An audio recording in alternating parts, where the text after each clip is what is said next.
Now in this video, we will going to discuss about the two-dimensional array or a multi-dimensional arrays. Arrays with two or more dimensions are called multi-dimensional arrays. So int, if a of 10, if you have a containing 10 elements, so in an array which containing it's of integer, a is declared as a single dimensional array. Int b having 10 by 10, where b is declared as a two-dimensional array. Int c 3, 4, 5, c is declared as a three-dimensional array. So declaration of two-dimensional array is syntax is data type, that is data type, int is the data type, array name, that is b, expression 1 and expression 2, where it is 10 by 10, where data type can be integer, float, char, etc. Array name is the name of the array. Expression 1 and expression 2 are the constant expressions. Expression 1 specifies, so when you consider expression 1 specifies rows to be accessed using first index. Expression 2 specifies columns to be accessed. Suppose if I consider an array of A having int, integer type, 3, 4. So first index is a row and the second index is the column. So row, you have 3 rows and 4 columns. So row 0, row 1 and row 2, column 0, column 1, column 2 and column 3. So first element a of 0, 0, then second a of 0th row, first column, 0th row, second column, 0th row, third column, again a first row, 0 column, first row, first column, first row, second column, first row, third column. Similarly, a of 2, 0, that is second row, 0 column, second row, first column, second row, second column, and second row, third column. So that is the meaning of integer a of 3, 4. Now, initialization of two-dimensional arrays. The syntax is data type, array name, expression 1 and expression 2, open the flower parenthesis where a1 to an, b1 to bn, so on to z1 to zn, and close the parenthesis. Where data type can be of integer or float, etc. Expression 1 and expression 2 can be integer or constants. Integer constants. A1 to an are the values assigned to the first row. B1 to Bn is the values assigned to second row, and so on.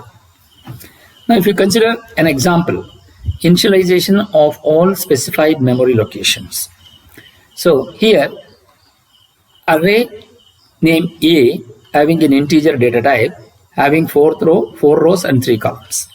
In such a situation, wherein we are assigning the elements, so that is 11, 22, 33, 44, 55, 66, 77, 88, 99, 10, 11, 12. So these are the values which are assigned to 4 rows and 3 columns. Suppose if you want to represent in a graphical presentation in a table format, so A starts with 4 rows, so 0, 1, 2, 3, and 3 columns, 0, 1, 2. So columns will have, rows will going to have 0, 1, 2, 3, 4. So A of 0, 0, so A 0, 0 will having 11 element data, 0, 1, A 0, 1, that is 0th row, first column will have 22 element, and 0th row, second column is 33. Then first row, first row, 0th column will have 44. First row, first column will going to have 55. First row, second column will going to have 66. Then it comes with the second row. Second row, 0th column will have 77. Second row, first column will going to have 88. And second row, second column will going to have 99. Then third row, 0th column will 10. Third row, first column will 11. Third row, second column will be 12. So these are the suppose and so on. So this is how we have been shown here A of 0th row, 0 column will be 11. Second row, first column will be 88. Third row, second column will be 12, and so on. So this is how the memory location will going to take place. That means initialization of the array elements. The next comes the partial array initialization. If the number of values to be initialized are less than the size of the array, then the elements are initialized from left to right, one after the other. The remaining locations will be initialized to 0 automatically. So consider the partial initialization, wherein array of A consisting of 4 rows and 3 columns, wherein we have assigned the initialization of these values 11, 22, 33, 44, 55, 66, 77, 88. So here 4 row, 3 columns. So here 0, 1, 2, 3, 4 rows, then 3 columns. So 0, 1, and we are going to have 2. So these are the columns. So 0, 1, 1, 0, 0 is 11, 0, 1 is 22, and you don't have any other value for 0, 2, so that will be automatically considered as 0. Then first row, 0th column will be 33, first row, first column will be 44, first row, second column will be 0, then second row, 0th column will be 55, second row, first column will be 66, second row, third column will be 0. We need to consider the second column here in this because we have 4 rows and 3 columns. So that is the reason why we are considering this also. And even though the elements are not there, so automatically that will be considered as zeros. And then second row, 0th column will be 77, second row, first column will be 88, second row, second column will be 0. So this is how the partial initialization takes place. Then the reading and writing of two-dimensional arrays. How to read a two-dimensional matrix Z of size m cross n, and how to print 2D matrix, two-dimensional matrix Z of size m cross n. So point number 1, identify parameters to functions. So read elements into matrix Z or print elements of matrix Z. So parameters are int. So Z, so there is no, you can have the first rows and you have the columns. So it will going to be 10, int m and int n. This is the size of the matrix what we are considering, and this is the row and this is the column.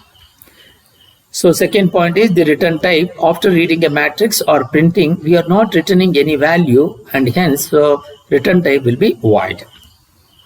So row major order. In this method, all elements are accessed starting from the 0th row to the last row.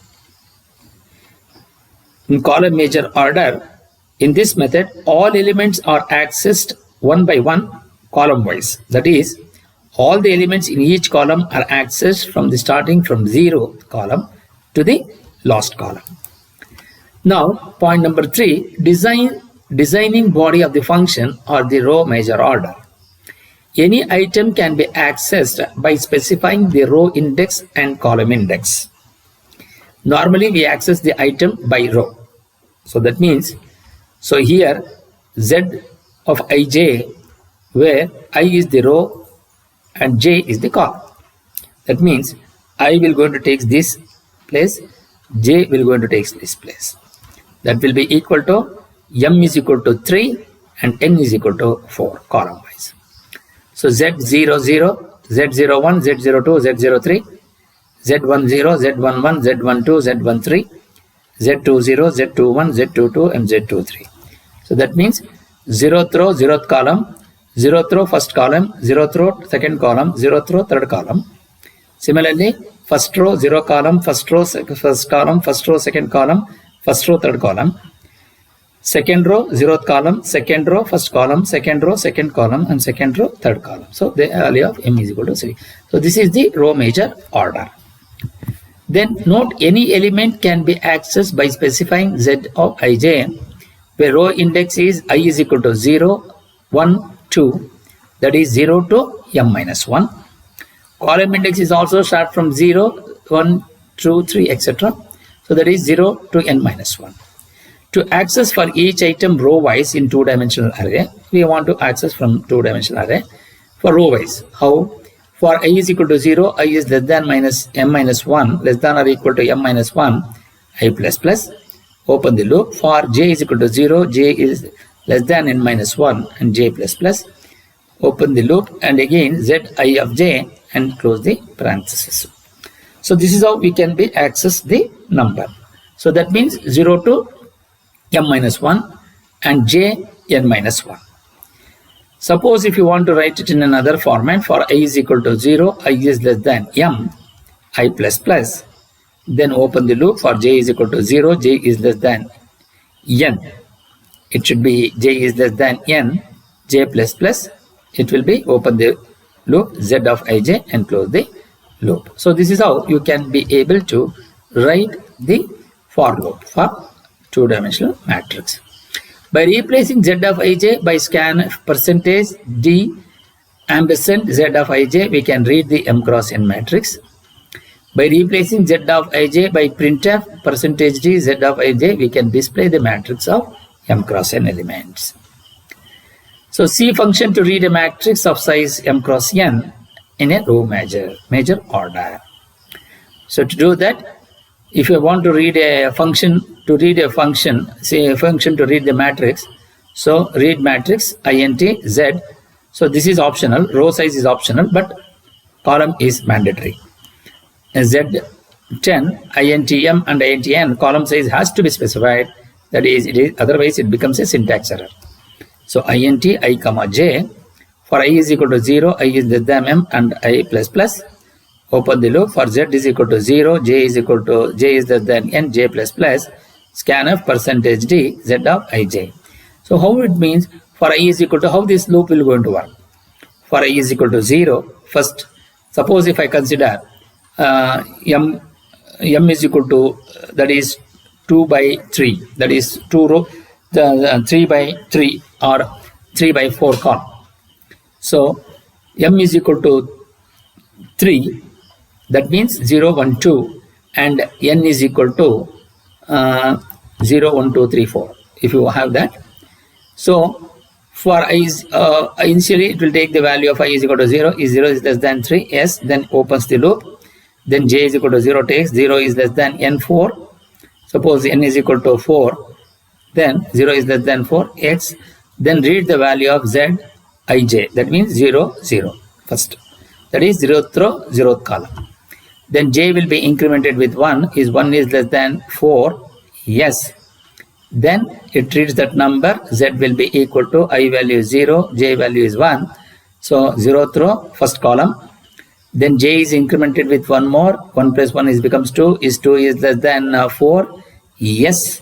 Then it will read that value, I is equal to 0 and j is equal to 2, that is 0th row, second column. Then again it will go for the 2 plus 1, it becomes 3, is 3 is less than 4, yes. Then read that 0 of 3, that is 0th column, 0th row and third column. Then again j is incremented with 1, is it becomes 4, is 4 is less than 4, no, it will comes out of the loop and goes to the outer loop.